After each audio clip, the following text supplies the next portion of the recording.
What is up, y'all? Welcome back to another video.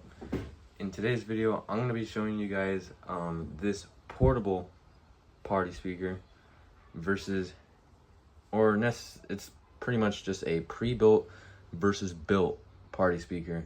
And I'm going to be showing you guys which one's better and why it's better. So here we have the Ion Pathfinder 320. 320 stands for 320 degrees of sound. And I haven't gotten a name for this yet, but it is a custom party speaker that I made. This is a powered Bluetooth party speaker. This is a passive party speaker, meaning it needs an amplifier to be built. Now I have that pile receiver, so that pretty much powers it. Pile receiver has Bluetooth, and yeah. So here we have this Pathfinder, and it's got an 8-inch woofer, pretty crappy woofer, I'm not gonna lie. It's got 2 tweeters and 2 mid-range woofers.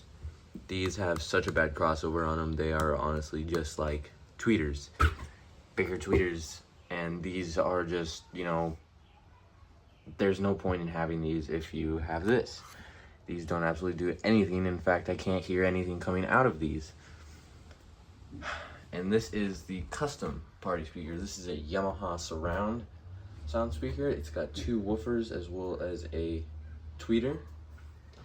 Here we have 2 clipped bookshelves.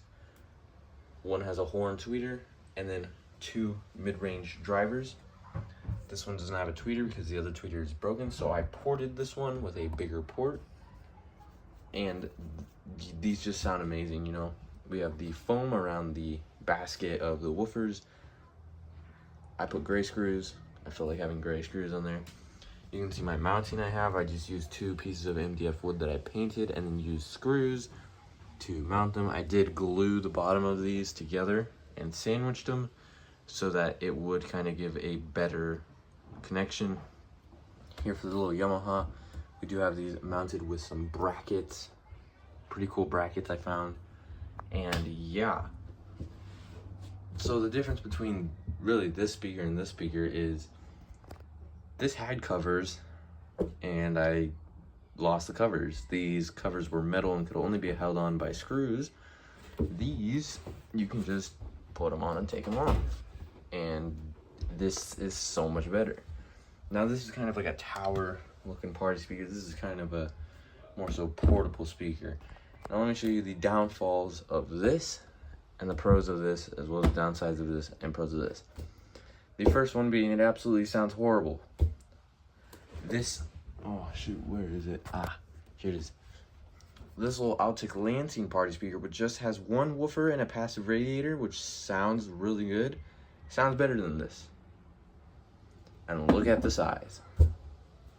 Okay, now, like I said, you can't hear anything coming out of the tweeters. Tweeters, they just don't have any good high-end sound coming out, and it's honestly depressing. This has power. This is portable. It has a battery in it. You get a USB and a headphone jack, as well as a USB and headphone jack inside here. Oh, okay, we can just keep our Altic Lansing in there. Your volume knob. You know, you get all your dials and everything. As you can see, just right there. It's got RGB, which is kind of cool, I guess. It's got radio. You can adjust the lights. You got bass boost, Bluetooth, and then you can switch it to aux. You can chain a bunch of them together. You got highs, mids, and lows. The lows don't do anything because this has a horrible low pass filter on it, so it can't get anything below 100 hertz. So it's pretty much not even a mid-range at all. I mean, it kind of works as a mid-range, but I mean, I usually boost the absolute crap out of every single thing on this. So that's the best way it can sound. And it's just kind of crappy. I mean, it's heavy, but it's all plastic.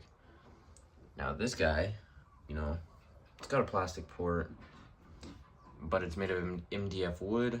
So is this little guy. This is ported on the back, this is front ported, and then this guy is sealed. And these this thing sounds amazing. I mean, I have a little receiver right there. That's the receiver it used. Has treble, mids and bass, or whatever, treble, bass tuning, and it really can tune it pretty nicely. I have my wires all managed, and then I do have, oh, this thing is so heavy.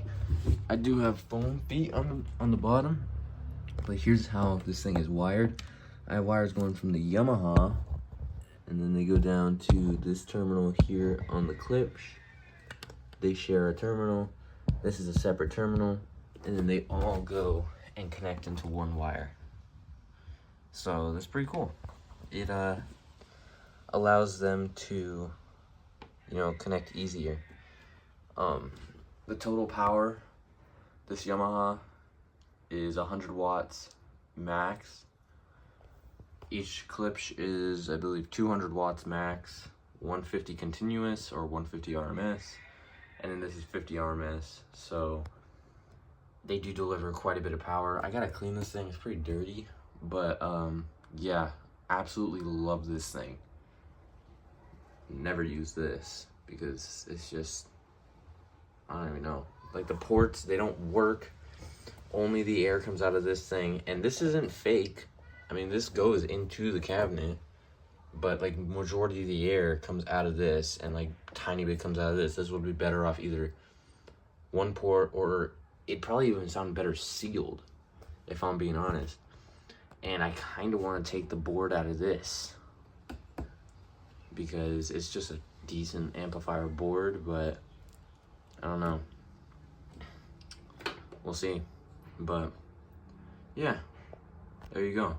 Now, you did see a video I made on this is better than computer speakers. Honestly, it is. It doesn't have as much low end, but it definitely sounds way crisper and better. But you're not gonna get something as good as this. Definitely not as something as good as like professional audio. But yeah, it's all right for what it is. I mean, it's like $200, $300, so that's a scam. But I mean, it's okay. This I built. I put the woofers in the cabinets. I used or got the foam myself. I had mounted everything, glued everything, did all the brackets. I did everything on this thing. Glued the port, did everything. So yeah, that's why this thing is just so much better. Plus the speakers on it are just that much better. So yeah.